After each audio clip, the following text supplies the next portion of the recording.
Gadan asin may tama paning balakan madiskubre ang sarong minor de edad na lalaki. Sa gilid tinampong sakop kang Maharlika Highway, Barangay Buhatan, East District, Sorsogon City. Alas 5:50 ning maagahon kusudma. Binisto ni Police Lieutenant Colonel Jeric Don Sadja, anhepe kang Sorsogon City Police Station ang biktima, na sarong 13 anyos na soltero na residente kan Barangay Bibingkan kan Paraong Syudad, na nagkapirang beses na mananadakop kang otoridad huli sa panghabon. Base sa impormasyon, banggi antes ang pagkakadiskubre sa bangkay kang biktima. Nakadangog ning putok ning badil ang mga residente harani sa pinangyarihan. Na-recover sa crime scene ang sarong basyo ning bala kang kalibre 45 badil. Talagang napakalaking possibility na doon talaga kasi doon narinig yung putok, doon nakuha natin yung ebidensya, doon nakuha yung cadaver ng biktima.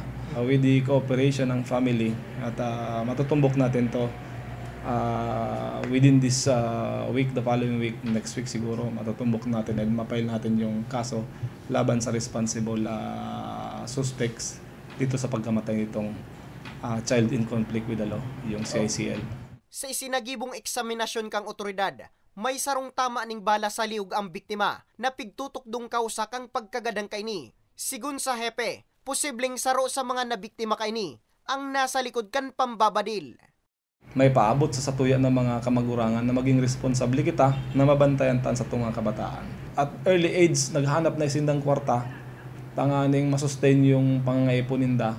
So, napabayaan, kaya kasabay pa dyan, na dahil na nagkaklase, kaya po, mas nakapokus na ini sa pag-committer ng mga irregularities or crimes na kung saan iyon ang nagpahamak sa inda. Para sa mga baretang tatak Bicol, Nomer Corporal